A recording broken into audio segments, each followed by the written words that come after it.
Lakad ko ba ngayon? Magkikita kami dapat ng barkada eh, pero pwede ka may risked. Bakit? Wala kasi akong gig eh. Rest day ko. Ganun ba? Ano, gusto mo mag-tour tayo sa gumala? Saan tayo dito? Ikaw, kahit saan mo gusto. Kaya ba tayo niyang motor mo? Oo naman. Gusto mo sumakay ka pa. Sige, ako muna mag-iinas ha? Hoy! Gusto mo ng basahan ha? Kaya. Wala na yan!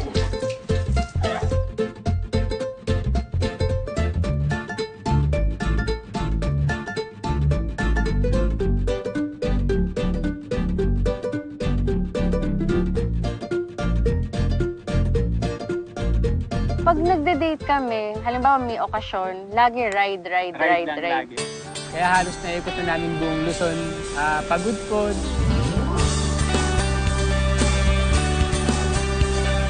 Matnog.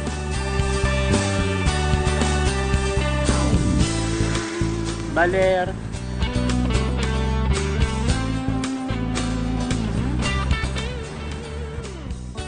Mindoro. Naikot na rin namin buong Mindoro.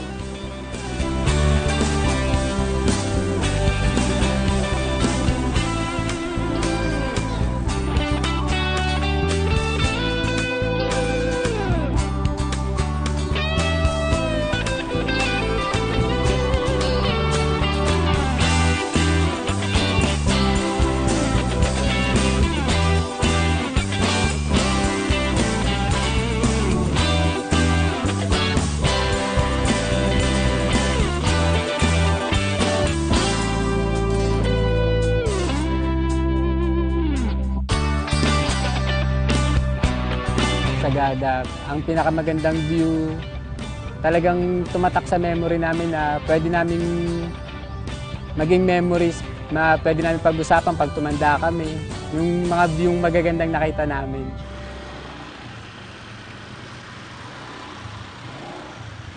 Express pay. Signal. Huwag ka mag-alala. Ang bahala sa'yo. Saan ako nagtatakot sa'yo eh. Naalala mo kasi ako. Tsaka sa kakatingin mo sa akin, baka mamaya hindi mo mamalaya na may kotse pa na dyan dumaan. Bakit? Ayaw mo bang sila ako nakatingin? Ano ba? Seryoso ako, hindi ako nag-joke. Safety first. Alam ko. Marami pa tayong plano sa buhay. Pakasal pa tayo. Kakaroon pa tayo ng maraming anak.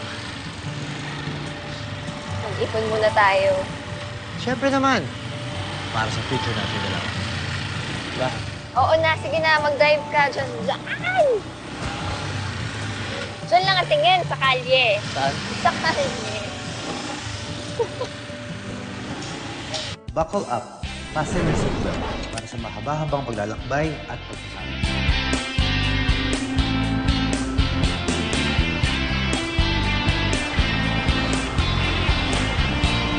Kasi yung papa ko, nagmumotor siya talaga nung nandito pa siya sa Pilipinas. So, lolo ko rin, nagmumotor, mga tito ko. So, parang open ako sa pagmumotor. Tsaka gustong-gusto ko talaga yung motor kahit nung bata pa ako.